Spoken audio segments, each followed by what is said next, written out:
baking the cookies. Whatever your tradition is this year at the holidays, spend it enjoying your family, not stressing over the holidays and getting it all done. That's why Zons is here for you. Stop by for all your gift-giving needs, pick up a fragrant holiday arrangements, or give us a call at 386-252-3615 and arrange a delivery. Last-minute holiday party? Wondering what to bring? Zons has you covered for that too.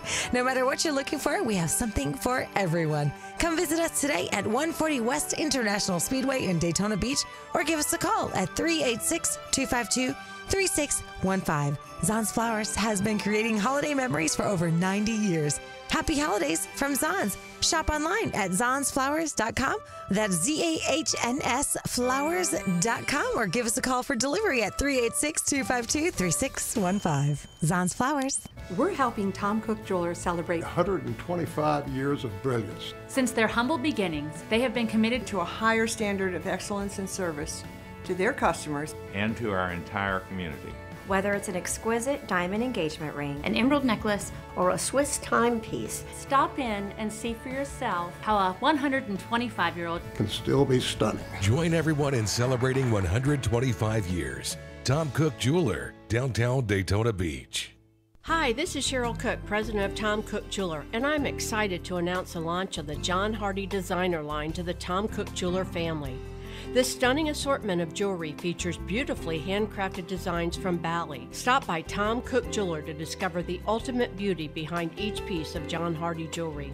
And with each purchase comes a free gift. Come by and see any of our knowledgeable staff at 150 South Beach Street at the Riverfront Shops of Daytona Beach. Hours Monday through Friday, 9:30 to 5:30. This is Mark Bernier Replay Today. Highlights from today's show that you may have missed. All right, we're going to ask callers to go right to their question, okay? Don't waste a lot of time because we've got a lot we need to get in a very little amount of time. We begin with Eric in Ormond Beach, and then we'll take an Eric in Daytona Beach. Eric, you're on WNDB with John LeBoutelier. Your question or comment? Yes, Mr. LeBoutelier. I'm somebody who happens to believe. I probably believe the 17 women. I haven't heard their tale, but I don't think their tale is anything of rape or anything like that. Their tale is of unwanted sexual advances. Most of mine have ended with a slap. I'm sorry to see his might end with the presidency. Have a nice day. Comment, okay, John? Well, so I agree with the caller, Mark, that no one has said the rape word with Trump. But no one said the rape word with Al Franken either. No one said the rape word with John Conyers or Trent Franks, or Farron Holt, or Joe Barton. This is why this whole issue is so ill-defined. What is a disqualifying amount of sexual harassment? Obviously, the worst is rape. But is an unwanted grab a couple times in 20 years or whatever, is that enough to get a guy just to resign an elected job? I don't know. The whole thing is just horrible, but we're living in a new world since Harvey Weinstein. It's changed. All the guys are guilty, and all the women are given the benefit of the doubt. That's all I'm saying. It is 3:43 at FM 93.5, AM 1150 WNDB. John LeBoutelier with us for the balance of this hour. Let's go to Eric in Daytona Beach. Eric, you're next with John LeBoutelier. Your question or comment, go right ahead. My comment, in all due respect to your guest, but he's full of it with the quote. He never said whether they like it or not. He said because you're a star, they let you grab them. You know? I mean, there's a big difference. I mean, come on. What's the difference, Eric? I have to agree with John. Reprehensible. Yeah. I don't know. This is the part I don't like either, where people will bend over backwards and split hairs for Donald Trump. If he's guilty of doing the same thing that Democrats are, we need to call him out. But at this point, again, the public knew that he was a sleazeball, but didn't care because they liked the other part of Donald Trump more. That they knew he wasn't an angel, but they elected him anyway. I don't know what good all this does. It's a little different than Conyers. We didn't know anything about Conyers. We didn't know anything about these other people, and they were elected. That's true. It's all true. Here's the other thing, though, is all of that was before Harvey Weinstein. Harvey Weinstein is a turning point in this issue of sexual harassment and where it goes. And right now, you notice, I mean, God, every day, another a Matt Lauer, a Charlie Rose, they get accused and they're immediately fired, and you're never going to see these people again. Bill O'Reilly, all of them. Tavis gone, Smiley. Gone. Yep. There's another one already, Carson Keeler. Every day there's another one. It's incredible. Those NFL analysts on the NFL Network, Marshall Faulk, who's in the Hall of Fame, I mean, they're gone. They're gone. They're gone. And by the way, in the world, it's interesting. All the ones who've admitted it, Al Franken admitted it and apologized, gone. Conyers admitted it, gone. Joe Barton admitted it, gone. They're both parties. Franks admitted it, gone. The ones who don't admit it, wait a sec, the one guy who doesn't admit it is not gone. Trump. I mean, he suffers no penalty because he just denies all claims from all 17 women, which is a little hard to believe. Let's go to Scott in Ormond Beach. Scott, you're on WNDB with John LeBoutelier. Go right to it.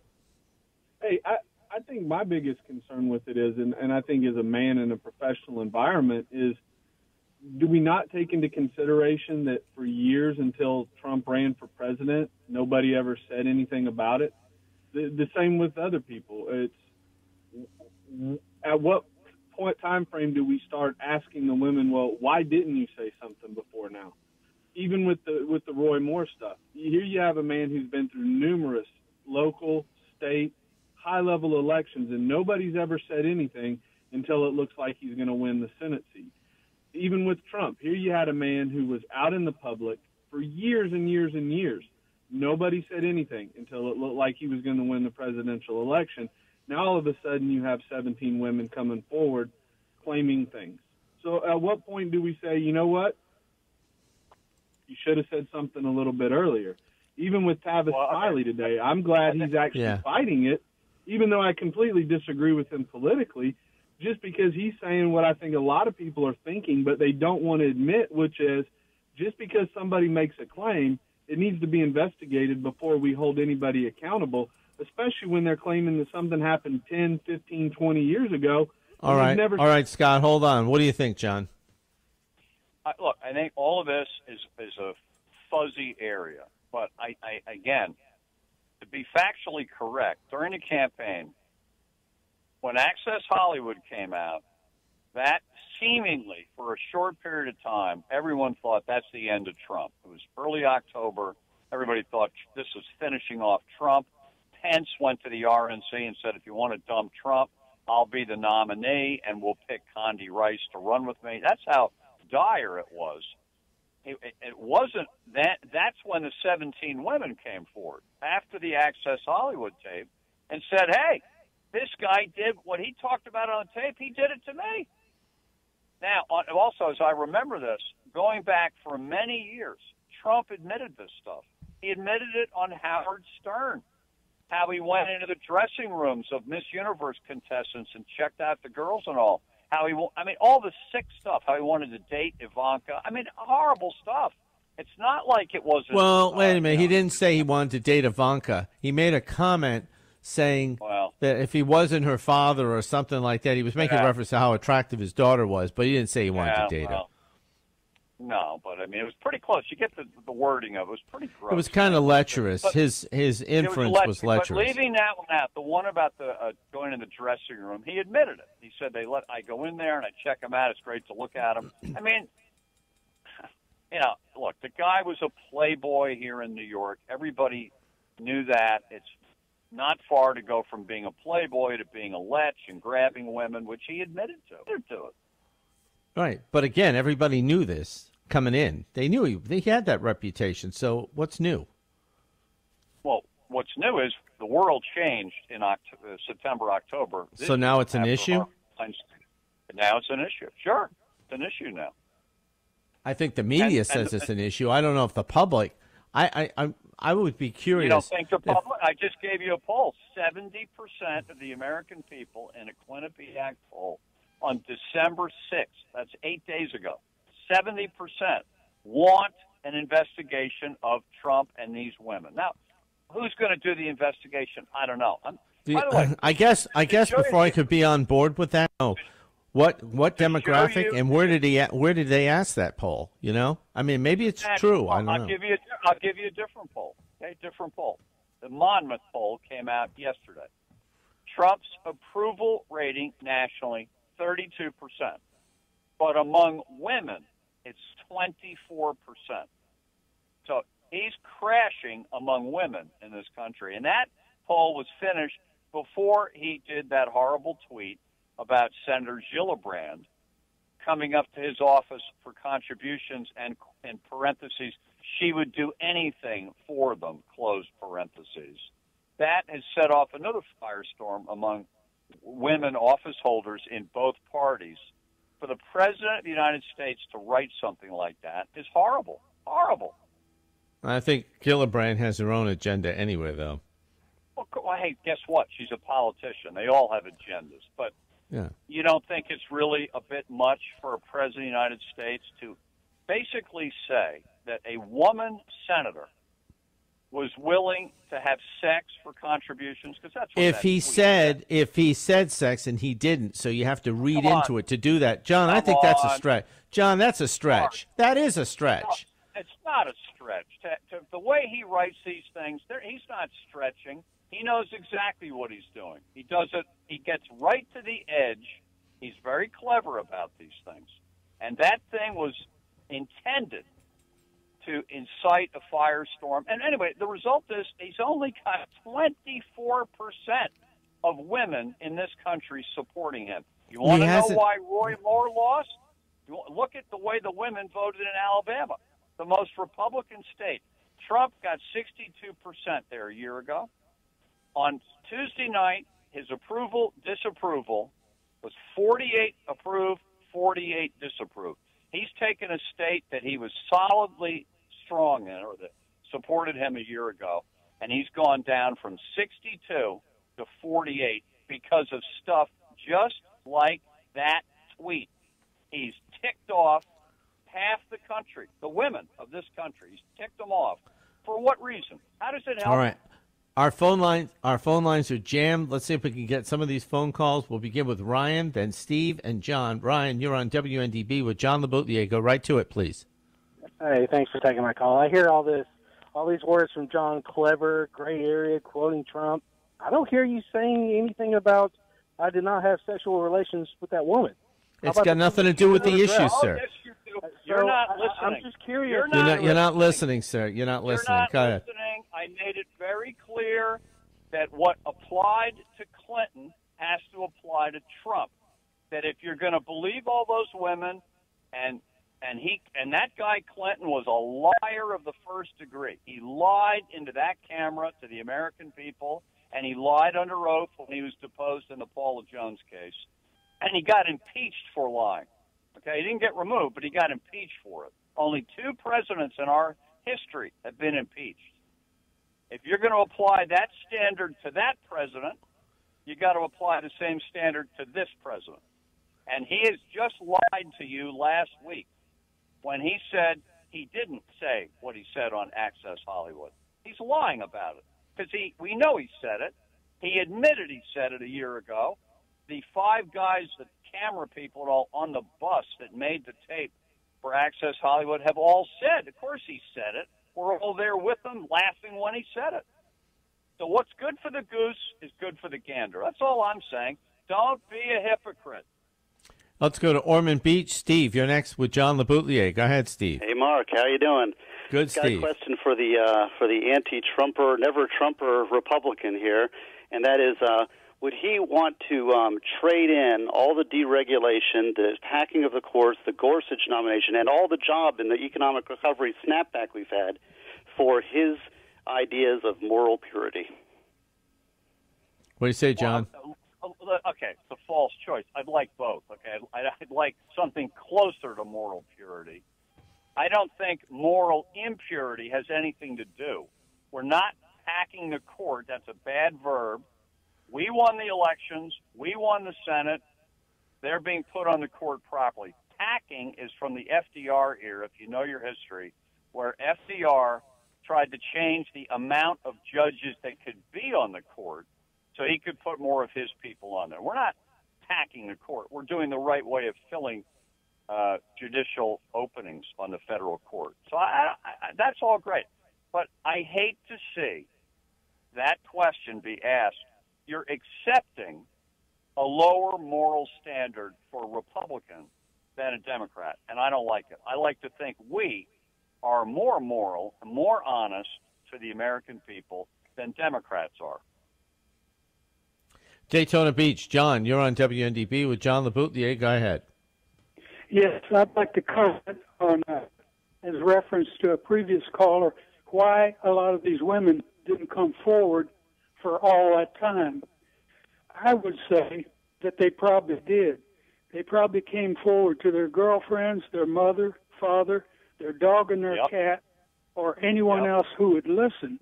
But they saw no one in authority that would stand behind them until finally, after a long time, they found someone who would stand up, and that is the voter.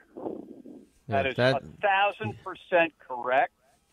Also, we're talking about going against powerful, rich men like Trump, like Roger Ailes, like Bill O'Reilly, where they will crush you if you came out and said, this guy did this to me. And they were afraid. You think a 14-year-old girl 40 years ago is going to come out against a then district attorney or assistant district attorney? Hell no. These women now have a lot of courage and shouldn't be castigated for exhibiting their courage. Instead, we ought to be condemning these men who've treated women badly. That's where this story ought to be. If the men treated the women wrongly, they should be punished for it. Now, Port Orange for John LeBoutelier. Paul, you're next on WNDB. Paul, hello. Where did the 77% poll come from? Rasmussen. 70%, Quinnipiac poll, December Quinnipiac. 6th, last week. You can check it up. Quinnipiac poll, 70% the American people want Congress to look into this Trump 17 women thing. You really believe that? Well, we use it. We say we believe Quinnipiac when it suits our business. Why wouldn't it be now? I mean, it's a respected pollster. If you believe every poll, I can tell where your agenda is coming from. Well, that's ridiculous. I mean, you believe it when it was negative about Obama. Why wouldn't you believe it now? That's what I don't understand. Look, if we're going to use them as a credible source when it suits our purpose, we have to use them when it doesn't suit our purpose. I guess I'm saying the same thing you're saying, John. Yeah, well, I get it with people. They don't want to believe this, so they challenge the poll. Right. The guy hasn't even read the poll, didn't even know what the poll was, didn't even repeat the number correctly. But I urge him to go online when he hangs up and look the poll up. Quinnipiac is one of the best public polls. They're pretty accurate. If it's not 70%, maybe it's 67%, 2 out of 3 people. But it's a big deal. And I definitely believe overall that this issue is a big issue in this country. That's why all these corporations are getting rid of the Matt Lauers and Charlie Roses at the drop of a hat because they know how big this issue is. And women, this is the year now of women. Women consumers, women office holders, women candidates, mothers, daughters, sisters. They're a big part of our society, and they feel they've been trampled on by these men, and things have changed, and we better wake up to it. Where does this go? Does this issue die down, or do you think we're going to be in this for a long time? We're under a minute. Yeah, I don't know. I mean, you'd say eventually it's going to die down, but then every day there's another person getting canned. Tavis Smiley today. God knows who tomorrow. Congressman Farenthold today announcing he's not running again. So Chuck Todd, I think it was, said he's heard that there are up to 40 members of Congress who are going to be caught up in this thing. And then we're at 5 or 6 at the moment. So I would think it's going to go on for a while. John LeBoutelier, thank you so much for giving us this early time. We're eagerly awaiting your new broadcast right after the first of the year on XM Sirius. and great stations around the country. And we'll be talking next week. We'll have a chance to visit one more time this year, and then off until the beginning of the year. John, thanks a lot. We're out of time. You have yourself a good weekend. All right. Ever wanted to get a photo with Santa and your dog? Well, now you can at the Santa Paws Pooch Parade and Walk. Head to the Daytona Beach Boardwalk Saturday, December 23rd for registration at 4 p.m. The walk starts at 5. Human walkers receive a free T-shirt. And your four-legged walking partner gets a special bandana for finishing the walk as well. The Santa Paws Pooch Parade and Walk is a fun walk and parade for all well-mannered pooches and their leash owners. Dress up you and your pup in holiday spirit to win awesome prizes. Santa will be on site from 3 to 6 p.m. for photos with you and your pup. So bring your furry friend to the Daytona Beach Boardwalk Saturday, December 23rd for a fun walk and parade. Text WOOF to 40691 for more information and to pre-register, or visit DecemberDaytona.com. Don't miss the Pooch Parade and Walk at the Daytona Beach Boardwalk Saturday, December 23rd. Sponsored by the City of Daytona Beach and brought to you by News Talk Daytona Beach, WNDB. FM 93.5, AM 1150, WNDB Daytona Beach. Proud to be locally owned, a Southern Stone station. A watered-down statement. I'm Lisa Lacera, Fox News. Fox News has obtained the original statement from then FBI Director James Comey about the Hillary Clinton email investigation. They made a change about the likelihood that a hostile actor was able to penetrate Hillary Clinton's email server. And the original draft said that given the combination of factors, so it's talking about the lack of security with the server and the fact that it was a target, we assess it is reasonably likely that hostile actors gained access to Secretary Clinton's private email account. And in the public statement by Director Comey, that was downgraded to the term possible that they accessed the Clinton email server. Fox's Catherine Herridge in Washington. Another edit shows language was changed to describe Clinton's actions as extremely careless as opposed to grossly negligent, which is a key legal distinction. New York Attorney General Eric Schneiderman leading the multi-state lawsuit now that the FCC has voted to repeal net neutrality. It's a travesty for anyone who cares about the integrity of their voice in government. So we are going to fight back. We will be suing, but we need everyone to stay strong and keep speaking out. The broadband industry promises the internet isn't going to change, but protests have erupted online as people worry that cable and phone companies will be able to control what they see and do online. The tax reform plan that Republicans have been trying to push through before the holidays may have hit a snag, with Florida Republican Senator Marco Rubio saying he's a no right now unless they expand the child tax credit. Unless they can figure out a way to add to the 1,100 figure, I won't support the bill. Republican Mike Lee is another senator who is undecided on the bill. TMZ reporting celebrity chef Mario Batali has been axed from the Chew amid sexual misconduct allegations. Fox News, fair and balanced. Ever had an obstructed view at a show or an event? This is so amazing. What's so amazing? I can't see around this concrete column. That's what it's like relying on checking your credit to protect you from identity theft. You get a limited view. She looks beautiful. Who looks beautiful? You might detect credit changes, but you can miss threats, like someone getting an online payday loan in your name or selling your personal information on the dark web. Did you see that? See what? The concrete? With LifeLock, you can see more. We use proprietary technology to detect a range of identity threats, and if you have a problem, a U.S.-based identity restoration specialist will work to fix it. No one can prevent all identity theft or monitor all transactions at all businesses, but LifeLock can alert you to threats you could miss. Told you this was worth seeing. You are killing me. Memberships start at $9.99 a month plus applicable taxes. Now get 10% off. Go to LifeLock.com and enter promo code NEWS. That's promo code NEWS. LifeLock. More detection, more protection. The opinions expressed on this show are those of the participants, the hosts, the guests, and the callers, and do not necessarily reflect the opinions and views of Southern Stone Communications, WNDB Radio, its employees, and friends. Comments regarding WNDB's programming can be addressed to D. Lang at DaytonaRadio.com. Live from Daytona Beach, Florida, bringing a voice to America's forgotten working class, speaking the truth for the America that Washington left behind, making America great again, 1 hour at a time.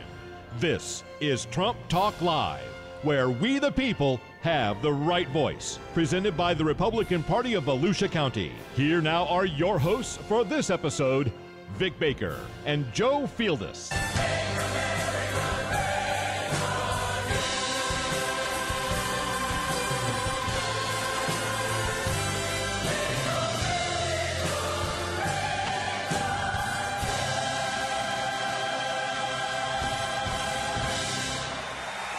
Greetings, fellow American patriot Trumpublicans, and Merry Tax Relief Christmas.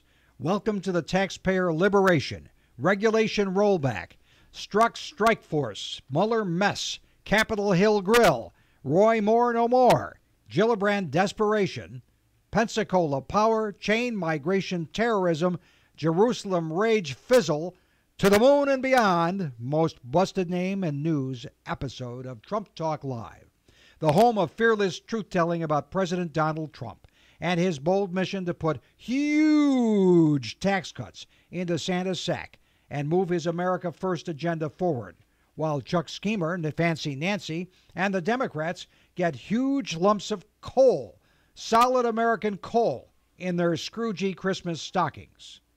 Well, folks, Roy Moore was overwhelmed by the accusations over teenage girls. He lost the confidence of Republican voters in a state that Donald Trump carried by wide margins. His election would have given Democrats a load of ammunition to hit Republicans all the way to November of next year. Alabama has elected a Democrat who may have to work with Trump if he has any chance of getting reelected in 2 years. Time to move on, folks. President Trump is promising a very Merry Christmas for the hardworking American taxpayer. Bigger paychecks by February are likely now that Congress has struck a deal on a final tax reform bill that will provide a middle-class miracle and rocket fuel for American business expansion. Another promise kept by this transformational president. Of course, Marco Rubio and some others may still screw it up. Democrats are sitting on the sidelines again as Donald Trump gives America the biggest tax cut in its history and shreds thousands of pages from the convoluted tax code. So, an FBI agent who was pivotal in investigations of Hillary and Trump is exposed as a rabid anti-Trump conspirator. Text messages from Peter Strzok to his mistress indicate he was willing to do almost anything to stop Donald Trump from taking the White House, and likely did everything he could to cut Hillary slack on her interviews, her emails, and even the description of her national security lapses. Mueller fired him months ago, but the firestorm is erupting now. Deputy Attorney General Rod Rosenstein got a thorough grilling from House Judiciary Committee members, and folks, this is not over. Congressional Republicans want a special prosecutor to investigate the special prosecutor. Folks, we can't make this stuff up. President Trump fires up the troops in Pensacola with help from our own Congressman Ron DeSantis. That has some significance. We'll explain it. President Trump signs a defense bill to rebuild America's depleted military. Congress, you've got to step up now. Jeff Sessions says chain migration is to blame for the latest New York City terrorists getting into this country. President Trump is sending Americans back to the moon and then to Mars. Space Coast, that's music to your ears. We're coming to you live from the Daytona Beach studios of WNDB 93.5 FM, 1150 AM on your radio dial. You can also listen online by going to TrumpTalkLive.com and clicking on the link to tonight's live broadcast. Trump Talk Live also comes to you on Facebook Live through the Volusia County Republican Party Facebook page. You can also see a live web stream of our broadcast on YouTube by searching Trump Talk Live on the Vic Baker channel. You hear many voices of Trump's busy week through the audio artistry of our technical director, Phil Kincaid, and we thank Phil. Our thanks, as always, to Volusia TAR's chairman, Duncan DeMarche, who keeps the graphics running on Facebook and YouTube with capable assistance from teenaged Republicans Ian Escalante and Malcolm Swaggerty. Listen to podcasts of previous episodes with a free subscription to Trump Talk Live through iTunes or Google Play. I'm your Trump-Publican truth-teller, Vic Baker, hosting tonight's episode alongside the ever-insightful, fiercely dedicated chairman of the 2016 Volusia Trump-Pence campaign, Joe Fieldus. Joe, Merry Christmas. Merry Christmas, Vic. Hello, friends. On December 8th of last year, which was yesterday last year, President-elect Trump went to Wisconsin as part of his thank you tour. We had just won the biggest election of all time and saved our country. So you know our Merry Christmas time was going to be great again. Thank you, everybody. So when I started 18 months ago, I told my first crowd in Wisconsin that we're going to come back here someday and we are going to say Merry Christmas again. Merry Christmas. So Merry Christmas, Evan. Happy New Year, but Merry Christmas. Merry Christmas indeed, Mr. President-elect. He was feeling good that night and wanted to share a campaign story with the people. It's one that many of us remember very well, and it always brings a smile. And she had this massive convention center with a big fireworks display. And they were paying about $7 million for the fireworks. And it was a big deal. And they knew they were going to win until the final week. They knew bad things were happening. And I got a good sign when 4 days before the end, I called up Mike. They just canceled the fireworks. It was the front page story. They canceled. Now, usually you cancel fireworks because you don't want fireworks if you're going to lose, right? Did anybody ever use fireworks if they're going to lose? Governor, in the history of elections, if you lose, you don't set off fireworks, right? So they canceled their beautiful Grucci fireworks. And I wanted to be a wise guy, so I offered them 5 cents on the dollar for their fireworks, okay? I did. We never heard back. No, we never heard back. Oh, I wonder what happened to all those fireworks. It doesn't matter because the real fireworks on election night began earlier. Team Clinton was so sure they had Florida. So then they go to Florida, and they're doing pretty well in Florida. Unfortunately, they forgot to count our votes. So all of a sudden, they get to areas that we just dominated, and we're sort of tied, and we haven't gotten to the Panhandle yet. She loves the I love the Panhandle, too. And they told one of the networks they were interviewing, yes, we feel very good about Florida. Florida is going to be ours. And North Carolina will be ours. That's the firewall, North Carolina. Ladies and gentlemen, we have breaking news. Donald Trump has won the state of Florida. Right? Oh, yes, you did it, folks.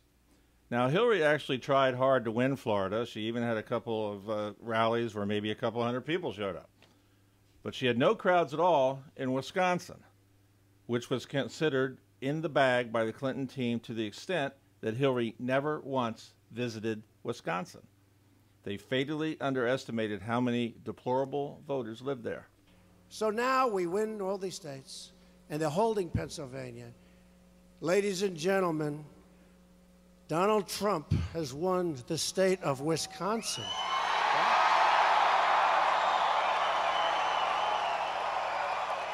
Ho, ho, ho, ho. You know, Vic, the election story of 2016 never grows old, never grows old.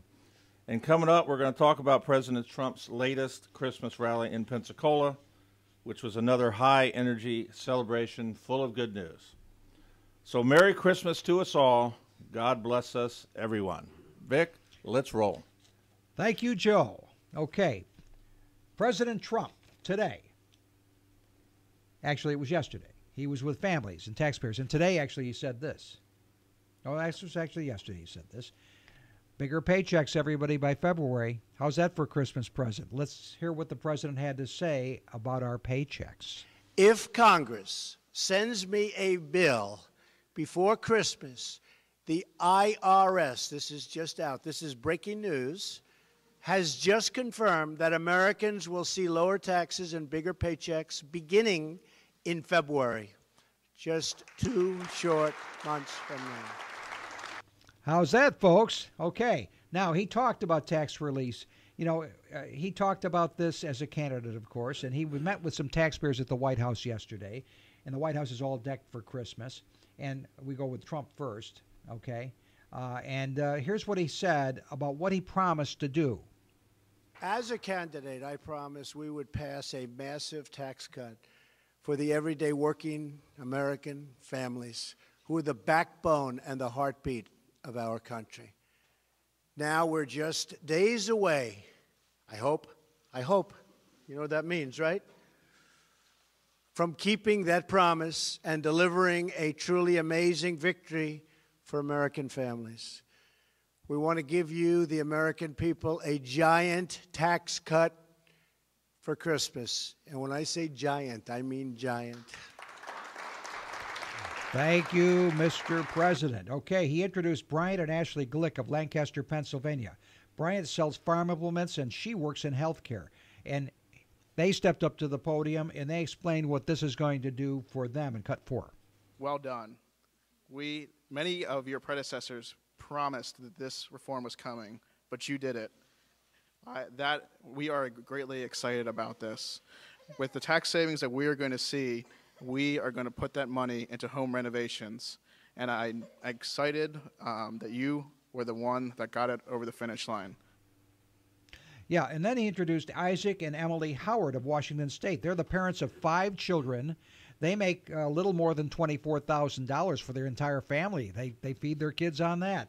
And this means they get a 0% tax rate next year. What this means to us as a family is that we will be able to pour out into our community, whatever that looks like, giving away to families that are in need or setting them up for success in any way that whatever God has planned for our family. I think that is our goal, and we are blessed to have such an amazing president, and what a good steward he is of our country. So thank you, Mr. President.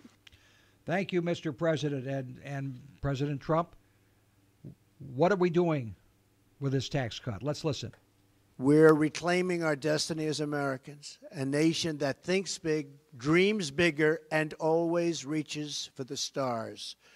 We didn't become great through massive taxation and Washington regulation. And by the way, we are cutting regulation at a rate never seen before in the history of our country. More about that red tape in a moment, along with the repeal of net neutrality and a whole lot more you don't want to miss when Trump Talk Live returns. Your voice can be heard loud and clear right here on Trump Talk Live.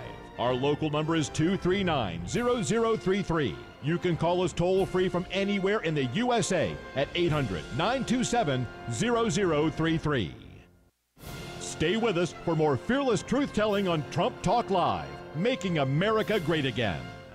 Feeling stuck in a state of compensation stagnation? You know, another year with no raise. Then let State Farm agent Sonia Mori in DeLand help you get to a better state with a discount double check that can stretch your hard-earned dollars a little farther. Sonia will go through your car insurance to make sure you're getting all the discounts you deserve. Discounts that could add up to 40% and put a few hundred extra dollars in your pocket. Sound good? Then get your budget to a better state by calling State Farm agent Sonia Mori in DeLand today. Discounts may vary state to state. Are you near retirement age? Have you thought about your future living arrangements? How does a maintenance-free home sound? What about never having to worry about where you will go for future health care needs, or what you'll do if your money runs out? Find answers to all these questions and more at Alliance Community, located in beautiful DeLand, Florida. At Alliance Community, you'll find the flexibility of living options such as single-family homes and duplexes, apartments, assisted living, rehab, and skilled nursing and memory care. Visit alliancecommunity.org for more information. Take control of your future and choose for yourself before someone chooses for you. Alliance Community, independence for life. Your voice can be heard loud and clear right here on Trump Talk Live. Our local number is 239-0033. You can call us toll-free from anywhere in the USA at 800-927-0033. Welcome back, Trumppublicans. Very big event today. It was anticipated. Ajit Pai chairs the FCC under Donald Trump. They have a 3-2 majority Republican on the FCC. A 3-2 party line vote today by the Federal Communications Commission repealed the controversial utility-like oversight of Internet service providers that was put in place by Democrats in 2015 to, they say, to ensure the uninhibited flow of data online. But real innovators say that really was inhibiting free enterprise on the Internet. So the net neutrality, as most Democrat things like affordable care, things like that, they're usually the opposite of what they say they are. George Orwell language.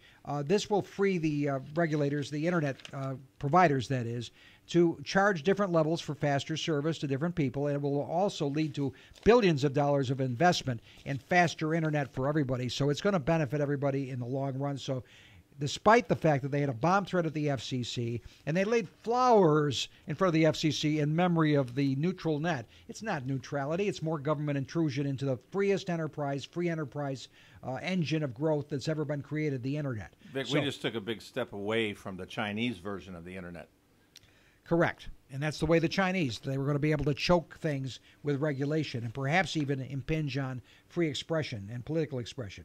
Okay, now, the other thing that Trump did is today he rolled out piles of paper, a very small pile of 1960 regulations, next to a huge pile today. And he talked about what he's done with deregulation. Let's listen to the first comment from the president on that. For many decades, an ever-growing maze of regulations, rules, restrictions has cost our country trillions and trillions of dollars, millions of jobs, countless American factories, and devastated many industries. But all that has changed the day I took the oath of office, and it's changed rapidly. You've seen what's happened. We've begun the most far-reaching regulatory reform in American history. We've approved long-stalled projects like the Keystone XL and the Dakota Access pipelines. We're cutting years of wasted time and money out of the permitting process for vital infrastructure projects.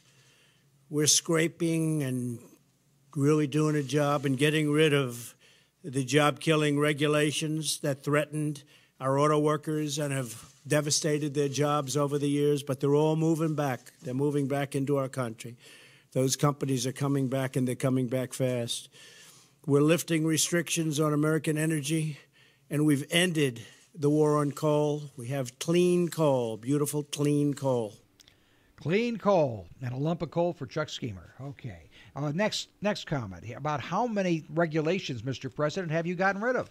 One of the very first actions of my administration was to impose a 2-for-1 rule on new federal regulations. We ordered that for every one new regulation, 2 old regulations must be eliminated. The people in the media heard me say that during the campaign many, many times. As a result, the never-ending growth of red tape in America has come to a sudden, screeching, and beautiful halt. Now, Mr. President, you've not only kept that promise, but you've kept that promise tenfold, haven't you? For every one new regulation, we have eliminated 22. 22. That's a big difference. We aimed for 2-for-1. And got 22. I guess we lost the rest of that. But that's all right. So we finished that up. But Joe, what an amazing. The president's going to do so many wonderful things for our country, and next year will be even better than this one. But this, taking a power saw to government regulation, is one of the best. This is going to free up this nation, this economy, the business people to go to work and make us great again, Vic. Okay, let's turn on our prosecutorial hats now and go to Capitol Hill, where the Deputy Attorney General Rod Rosenstein was put on the griddle by the House Judiciary Committee today, or this week, over all this nonsense from Peter Strzok, the agent who was fired because he had all these anti-Trump texts, really vile comments about Trump, even some that sounded conspiratorial. We're going to start on that. First of all, Attorney General Sessions is actually weighing a special counsel to investigate a top DOJ official, Bruce Ohr, over his wife Nellie's employment by Fusion GPS, which was hired by the Democratic National Committee and Hillary Clinton to dig up dirt and actually imagine dirt out of whole cloth, actually invent dirt that didn't even exist on Donald Trump. So you got the Justice Department official in bed with the Democrats who were digging up false lies about Donald Trump. Okay, so go to Jim Jordan. Jim Jordan is interrogating Rosenstein. What more pattern of bias do you need, Mr. Rosenstein, to justify a special counsel to investigate Mueller's people? Number one. Did the FBI pay Christopher Steele, and was the dossier the basis for securing warrants at the FISA court to spy on Americans associated with the Trump campaign? Really, when you sum it all up, it boils down to those fundamental questions. Did you pay the guy who wrote it? And did you use what he wrote, disproven, discredited dossier paid for by the Clinton campaign? Did you use it to go get warrants to spy on Americans? That's what it comes down to. And you're the guy who can answer those questions. And yesterday I was convinced that the answer to those questions was probably yes. But today I'm even more convinced the answer is yes, based on the text messages we got to read early this morning.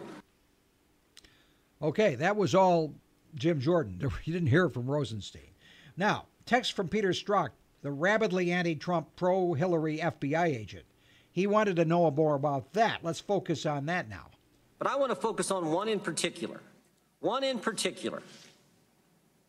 And this is a text message from Mr. Strzok to Miss Page, recalling a conversation and a meeting that took place in Andrew McCabe's office, Deputy Director of the FBI, recalling a meeting earlier. And Mr. Strzok says this: I want to believe the path you threw out for consideration in Andy's office. Then there's a break. Dash, it says that there's no way he gets elected. No way Trump gets elected. He says, I want to believe that. You said that in the meeting in Andrew McCabe's office. I want to believe that. But then he goes, but I'm afraid we can't take that risk. Now, this goes to intent. He says, we can't take the risk that, the people of this great country might elect Donald Trump president. We can't take this risk. This is Peter Strzok, head of counterintelligence at the FBI. This is Peter Strzok, who I think had a hand in that dossier that was all dressed up and taken to the FISA court. He's saying we can't take the risk. We have to do something about it. Now, don't forget the timeline here either, Mr. Rosenstein.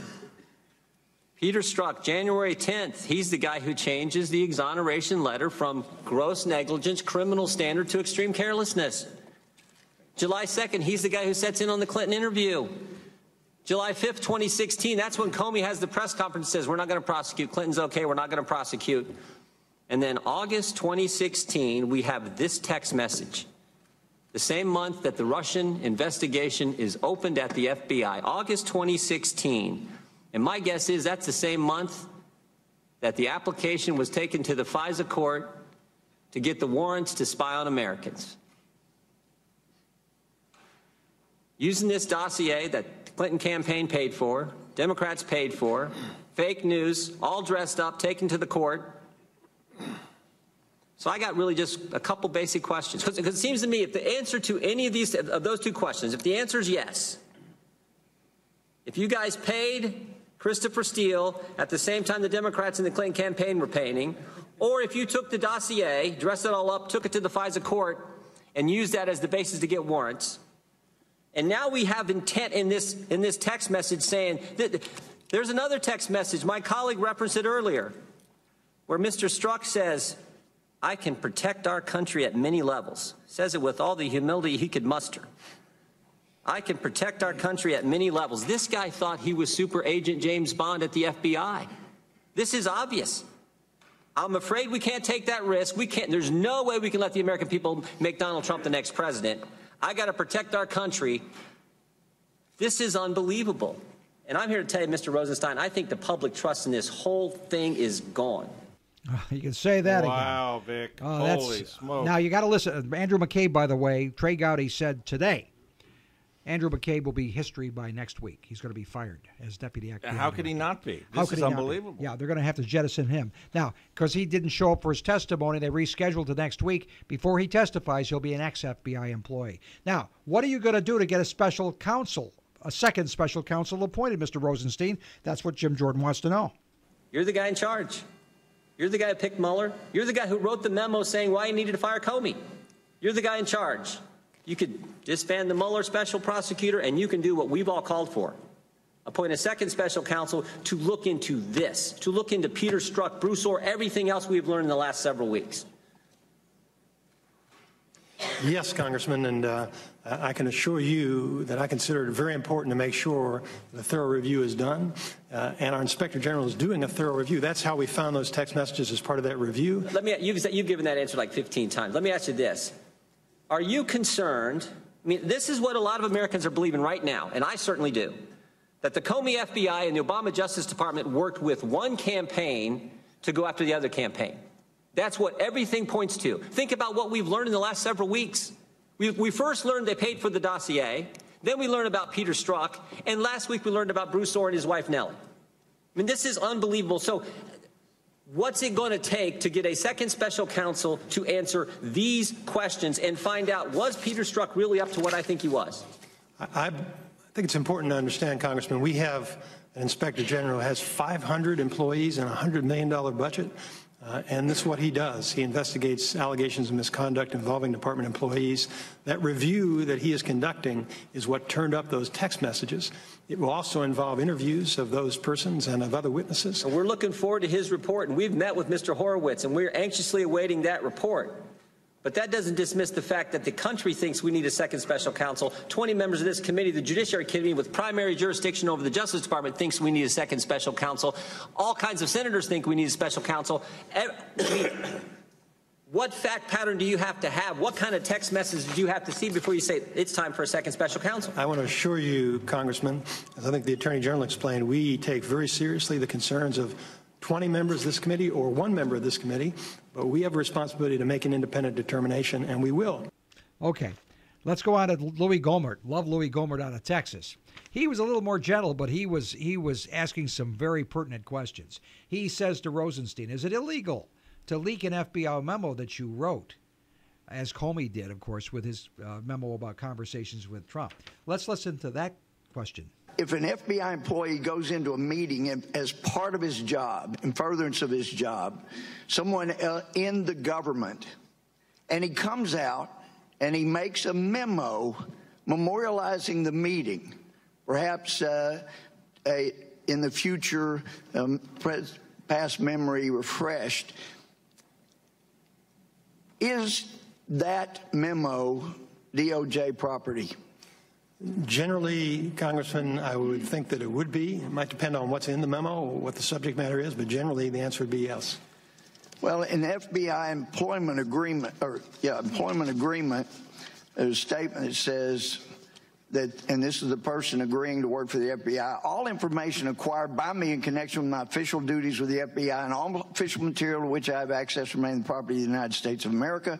I will not reveal by any means any information or material from or related to FBI files or any other information acquired by virtue of my official employment. If you make a memo of things that were discussed as part of your job, then it would be a violation of that agreement to send that to someone to leak to the press. Isn't that right? It well may be.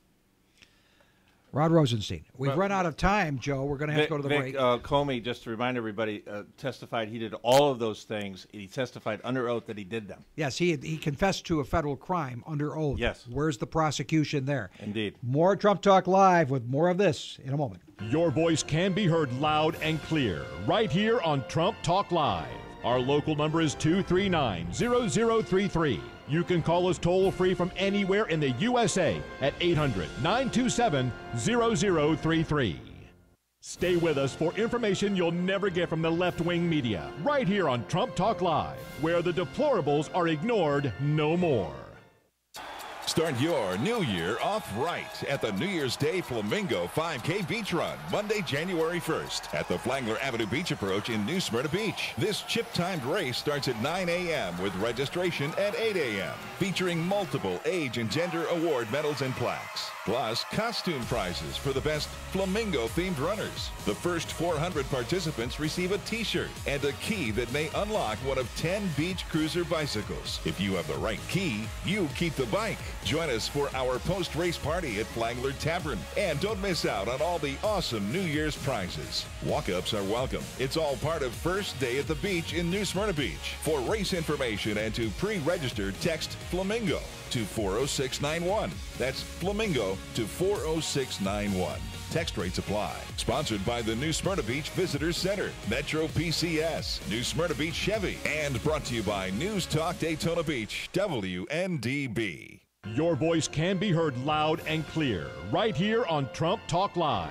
Our local number is 239-0033. You can call us toll-free from anywhere in the USA at 800-927-0033. Okay, welcome back, Trumpublicans. We have Joe with the sponsors. Yes, we love our sponsors. Marino's Pizza in DeLand, best pizza in West Volusia. Milne Roofing, Call Milne Roofing, 386-986-8688. Sonia Mori, let's make her your State Farm agent. Ask Sonia for an insurance checkup. And South Daytona Storage and Offices, 386-262-1857. Thank you, Joe. Well, you got to love Trey Gowdy. He was at Lincoln Day dinner a couple of years ago, and he gave a great address to us. Trey Gowdy, the veteran prosecutor who had never lost a case in court, had a few questions for Rod Rosenstein this week on Capitol Hill. He wanted to talk to Rod Rosenstein about the issue of conflicts of interest and how does he explain to his constituents that these people are getting away with this stuff? When I go home to South Carolina this weekend, trust me when I tell you, no one is going to ask me about any of those issues. They're going to ask me, what in the hell is going on with the Department of Justice and the FBI? The reason we have special counsel, this is a very important point, and you know it, the reason we have special counsel is because of a conflict of interest. The regulation itself specifically makes reference to a conflict of interest. And we don't like conflicts of interest because it undercuts people's confidence in both the process and the result. So let's be really clear why we have special counsel. There was either a real or perceived conflict of interest that we were fearful would either impact the result or people's confidence in the process. That's why we have something called special counsel, and that's why we have special counsel in this fact pattern. And then lo and behold, those who are supposed to make sure there are no conflicts of interest seem to have a few of their own. They certainly do. Now, on Mueller's deputy, Andrew Weissman, sending that email applauding Sally Yates for defying the President of the United States when he issued a travel ban within the boundaries of his full executive authority. That is an interesting line of questioning, too, so let's start there. And the senior prosecutor for this conflict of interest-free special counsel sent a fawning, obsequious email to a fact witness. And then we have prosecutors assigned to conduct this investigation who donated almost exclusively to one candidate over another. And then we have a prosecutor assigned to this conflict of interest-free team that attended what was supposed to be, what he'd hoped to be, a victory party for Secretary Clinton.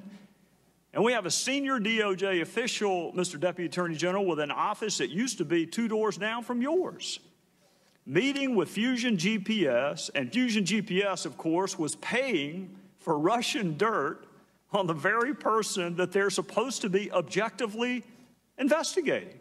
And then that same senior DOJ official's wife, the one that met with Fusion GPS, his wife was on the payroll of Fusion GPS.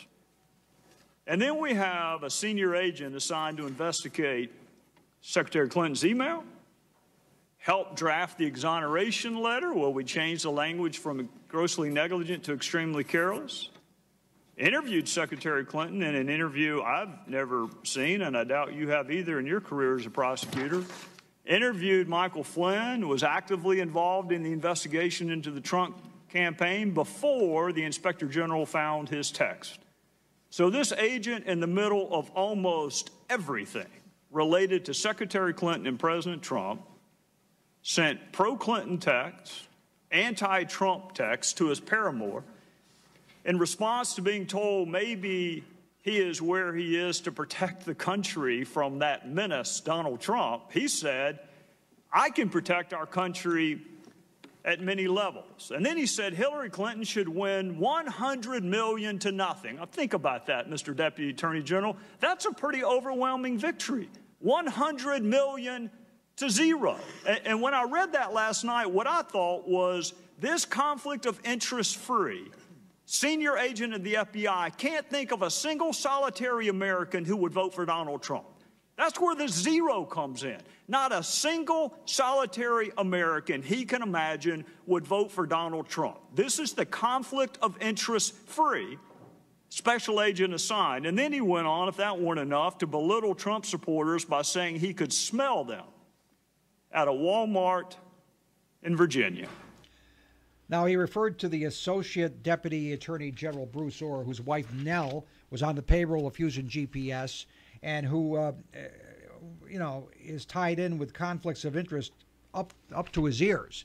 And Strzok, he's talking about virally anti-Trump and pro-Hillary. But they went on about Strzok a little bit more. We got more Strzok. Let's listen to Trey Gowdy again.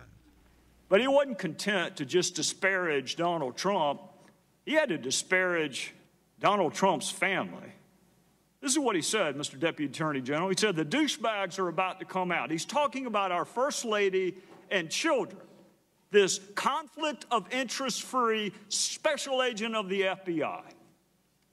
This is who we were told we needed to have an objective, impartial, fair, conflict of interest-free investigation. And so he's openly pulling for the candidate he had a role in clearing, and he's openly investigating a candidate that he has bias against.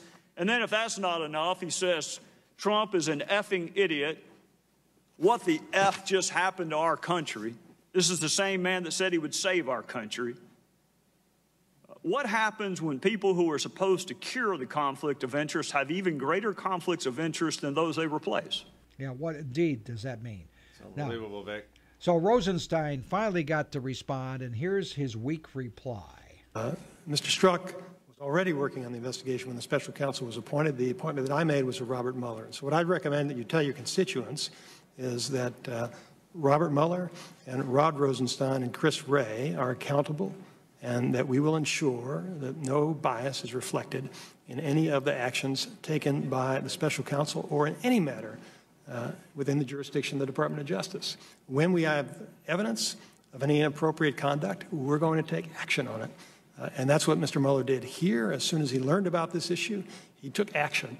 And that's what I anticipate that the rest of our prosecutors, our new group of U.S. attorneys, our Justice Department appointees, they understand the rules and they understand the responsibility to defend the integrity of the department. And if they find evidence of improper conduct, they're going to take action. Vic Strzok was not fired. He was reassigned. What is that the action? Is that he was it? Placed in human services, human resources. This is the dramatic action they promised to solve all this? That's not cleaning house, right? Okay. So the Robert Mueller probe is dirty as the dickens, okay? They're tied up with Fusion GPS that spread the lies about Trump. They changed the language that would have incriminated Hillary to something less than incriminating. And the person that changed the language, as well as the person who doctored up that dossier, was probably the same FBI agent who hates Trump's guts. So you don't think there's cause for action here? If you know those of us old enough to remember Watergate, this is so beyond that. That was a lemonade stand that was overpricing its customers. This is unbelievable treason. Jim Hoft of Gateway Pundit wrote this entitled, "The U.S. is engulfed in the most corrupt event in history and all roads lead back to former President Obama. While the mainstream media focuses on fake Trump news collusion farce, the U.S. is engulfed in the most corrupt event in its history. As a matter of fact, the fake Trump investigation is a major piece of the attempted coup d'etat currently in place, and the mainstream media's fake news reporting is part of that coup," says Jim Hoft. He said, just this week, former UN Ambassador John Bolton stated, "This is the first attempted coup d'etat in U.S. history." Bolton was right. This is the biggest challenge to the survival of the country since the Civil War. Today's Democrats would rather remove another Republican President, Donald Trump, from office than accept the results of the 2016 election. That is what it's about. It's criminal. Okay. Now, Roy Moore lost in Alabama. I'm not going to say a lot about it, except to say that I've interviewed Roy Moore. I've heard interviews of Roy Moore. I know that he sincerely believes what he believes, but he did not deny that he used to date young girls. He did tell Sean Hannity that he asked the mother's permission. That was crippling to his candidacy. Let's face facts, folks. Whether some of the charges were trumped up or not, the fact is he didn't come across as somebody they wanted in the United States Senate. So a lot of voters voted right in or didn't vote at all, and so they delivered the election to Doug Jones. But Doug Jones is a short-term lame duck already. He's got an election coming up again in 2020. And if he doesn't play ball with Donald Trump, he'll be toast before you can say breakfast. It was a very unique situation. Mr. Jones, a wildly pro-abortion liberal, will not survive the 2020 election. No. We're just going to have to live with it for a couple years. It's not the end of the world. The things we just heard before are more closer to the end of the world than poor Mr. Jones. So no more on Judge Moore. Now, back on camera. And now, they're trying to use, they lost their lever. The Democrats lost their level because Judge Roy Moore, they won't be able to use that as a beating stick for the next year. And Frankengroper is gone. They try to use that as leverage to say, well, Trump should resign. Well, Kirsten Gillibrand, that loopy senator from New York, put out a tweet saying that Trump should resign because these women have reemerged with the same allegations they made before the election, which the people rejected then, and said he should resign because of those old allegations that Trump, approached them with this one thing or another thing. For Democrats to call for the president to resign, it's almost you got to take a number and get in line. That's correct. So Sarah Huckabee Sanders was asked by April Ryan, who is another viral anti-Trump reporter, whether Trump should apologize to Gillibrand, because he responded to Gillibrand by saying, I recall when she used to come to my office begging for donations and she'd do anything to get money from me for her campaign. And they said that was Trump suggesting that she would commit some kind of sexual favor for the contribution. So let's listen to what April Ryan asked and how Sarah Sanders took her to school. April? Gillibrand owed an apology for the misunderstanding of the president's tweet this morning, because many, including the senator, thinks that it's about sexual innuendos. I think only if your mind is in the gutter would you have read it that way. And so no, Hunter. No, it's not. When he went to say what he said was open, and it was not mind in the He's gutter. obviously talking about political partisan games that people often play and the broken system that he's talked about repeatedly. This isn't new. This isn't a new sentiment. This isn't new terminology. He's used it several times before. As I said a few minutes ago, he's used it several times before, referencing men of both parties, in fact. And so I think that if you look back at the past comments he's made, it was very clear what his reference was. Take that, putting that in your pipe and smoke it. Yeah, that's okay? the question. How about what's going on at the FBI? Also, Sarah trolled April. Remember how April trolled her over the pecan pie that she made, suggesting that she wanted proof that she actually did it? Huh. So Sarah did a whole thing with April and presented her with a pecan pie. Folks, this is the White House press corps with all that's going on in the world. These are the things they talk about there. And CNN, the most busted name in news. Well, there's a terrorist attack in New York City. They're spending the day talking about how many Diet Cokes the president drinks. Enough said. We'll be back with more Trump Talk Live, and we'll go to Pensacola when we return. Your voice can be heard loud and clear right here on Trump Talk Live. Our local number is 239-0033. You can call us toll-free from anywhere in the USA at 800-927-0033. Stay tuned as we peel away those layers of liberal hypocrisy right here on Trump Talk Live, where the deplorables are ignored no more. Start your new year off right at the New Year's Day Flamingo 5K Beach Run, Monday, January 1st at the Flagler Avenue Beach Approach in New Smyrna Beach. This chip-timed race starts at 9 a.m. with registration at 8 a.m., featuring multiple age and gender award medals and plaques, plus costume prizes for the best flamingo-themed runners. The first 400 participants receive a T-shirt and a key that may unlock one of 10 beach cruiser bicycles. If you have the right key, you keep the bike. Join us for our post-race party at Flagler Tavern. And don't miss out on all the awesome New Year's prizes. Walk-ups are welcome. It's all part of First Day at the Beach in New Smyrna Beach. For race information and to pre-register, text Flamingo to 40691. That's Flamingo to 40691. Text rates apply. Sponsored by the New Smyrna Beach Visitors Center, Metro PCS, New Smyrna Beach Chevy, and brought to you by News Talk Daytona Beach, WNDB. Your voice can be heard loud and clear right here on Trump Talk Live. Our local number is 239-0033. You can call us toll-free from anywhere in the USA at 800-927-0033. If you want to find the most Republican part of the state of Florida, go to the Panhandle, go to Pensacola, military town, and it's close to Alabama. It's solidly Republican, very red. So, interesting little scenario. The president goes to Pensacola for a rally that was just over the line from Alabama. He was trying to promote Roy Moore indirectly. But normally the protocol is that the congressman from that district is the person who introduces the president. Matt Gaetz is the congressman from that district. He did make some remarks. But the last person to speak before President Trump came on was Congressman Ron DeSantis of Congressional District 6. Both of those congressmen flew down on Air Force One with the president. And Ron is likely, I think in a matter of weeks, going to be announcing his candidacy for governor of Florida. So watch for a Trump tweet that may say something about Ron DeSantis anytime soon. You may. Ron said these words. He talked a little about Trump's history about getting things done when other people couldn't on cut number 2.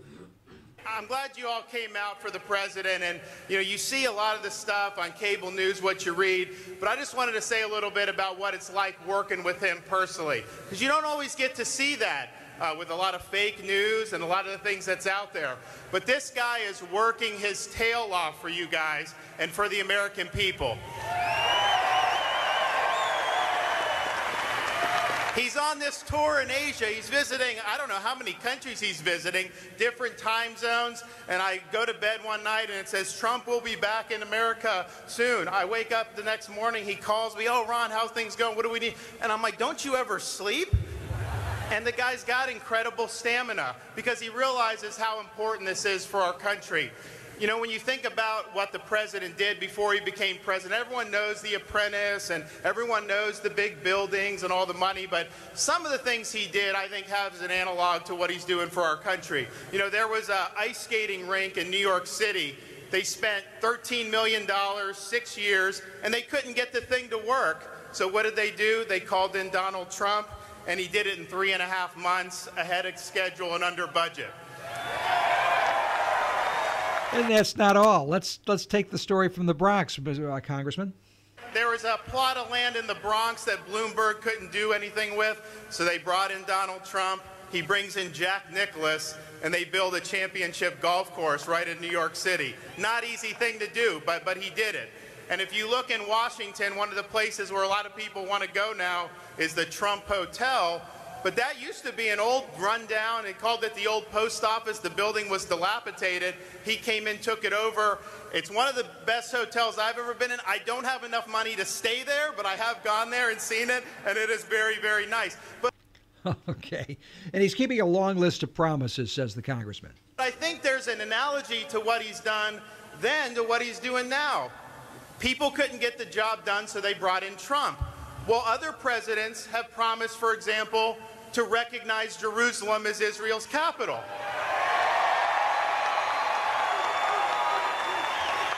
But they didn't get it done. Who got it done? Other Republicans have promised to appoint constitutionalists to the U.S. Supreme Court and the lower courts. Has Donald Trump delivered on that promise? Yes. People said, oh, we have jobs going overseas, our taxes are bad, people can't bring money back for overseas profits. Did Obama ever do anything about that? No. We're getting ready to put a tax bill on the president's desk that's going to help our economy and create jobs. Trump is doing that.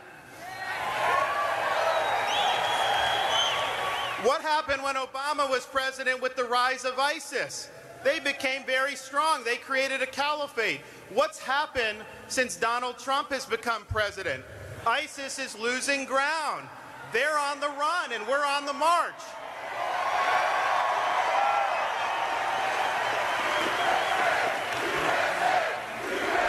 And he's getting it done in spite of enormous opposition from Democrats, the media, the deep state, the D.C. swamp. And this is a president, mind you, who is facing unprecedented opposition from the Democrats, from the media, but I repeat myself, from the bureaucracy in Washington, from the lobbyists, from the other swamp dwellers. And through all of that, we're able to get things done for the American people. So as we go forward, after we get this tax bill done, we need to work with the president to drain the swamp in Washington. Then the president takes the stage. We can't take you through all of his comments because I've got to reserve some time for some other stories. But here, 3.3% GDP, record high stock market. That's an example. Cut number 6. Let's talk about that. Economic growth last quarter surged to 3.3%. You know where it was, right? When we started, you know where it was? Dingo. 3.3%, and it's going a lot higher. You know, I used to hear you'll never hit 3, you'll never hit 2.5. You figure maybe 2.3, 2.4. If we didn't have the hurricanes last quarter, we would have hit 4%, and everybody back there would have said that's impossible. We had a couple of hurricanes. You heard about it, right? You heard about it? The stock market is hitting an all-time high record for another, and think of this, 86 times since Election Day. 86 times. It hit a record 86 times. And America is saying two beautiful words now again, thanks to Donald Trump. The department stores, right? They had the beautiful red walls. They had snowflakes all over the place. They had everything. Only one thing missing, the words Merry Christmas. They're using those words again. Do you notice? They're using those words again. You also want to know that Donald Trump has achieved far more legislation than the fake news media would have you believe. Let's listen to Cut 22. Working with Republicans in Congress, we've already signed 88 pieces of legislation. We get no credit. They always say, well, you know, President Trump really needs this tax bill because he hasn't passed any legislation. Well, so far in 10 months, we've passed more during this period of time than any other president in the history of our country. And the second, let's call runner-up, is Harry Truman was second. So we passed all of this, including the long-awaited Veterans Accountability Act. You know what that is, right? Right. Trump is the antidote to Washington insiders who ruin America, okay? And he talked about Hillary's biggest blunder last year. You want to know the one word that was her biggest blunder? This word. Number 26 is our cut. You know, they didn't think you existed. You know that, right? Remember? And you remember the word deplorable? How brilliant was that? I was watching her with that speech, and she was reading a teleprompter yet. And she said, deplorables. And I said, huh, that's not nice. She's talking about a lot of people. Little did I know I was right. That thing blew up. That was one of the reasons she lost. And now we're all proud deplorables. We're proud deplorables. Very proud. It's been a busy week for President Trump. This week he signed the Defense Authorization Act at $700 billion. They will have to actually appropriate the money, but this is historic legislation that will rebuild our military. He commented at the time, because it was fresh in our minds, the New York City botched bomb attack by this guy who came in here by chain migration. Here's what the president said in Cut 2 about chain migration. There have now been 2 terrorist attacks in New York City in recent weeks carried out by foreign nationals here on green cards. The first attacker came through the visa lottery, and the second through chain migration. We're going to end both of them. The lottery system and chain migration. We're going to end them. Going to end them. And something else that Donald Trump is doing, he's sending Americans back to the moon. Now, the last president that issued that call was who? JFK. JFK. President Trump. Okay. Number 2, let's listen. We are enforcing the laws again. The directive I'm signing today will refocus America's space program on human exploration and discovery.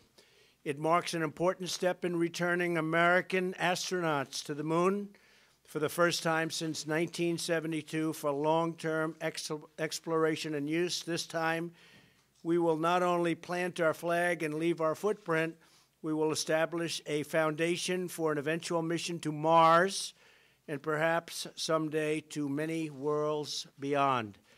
This directive will ensure America's space program once again leads and inspires all of humanity. And we're back to wrap up. Joe, Jerusalem. They predicted, the whole world said, oh, you're going to blow the world up with this Jerusalem declaration. The street riots, the rage of the Palestinians, they apparently don't have the energy for it anymore. I'm telling you what, Vic, next Wednesday, folks, is 11 months. It's only going to get better. Make America great again, day after day and week after week. We'll see you next week. Thanks.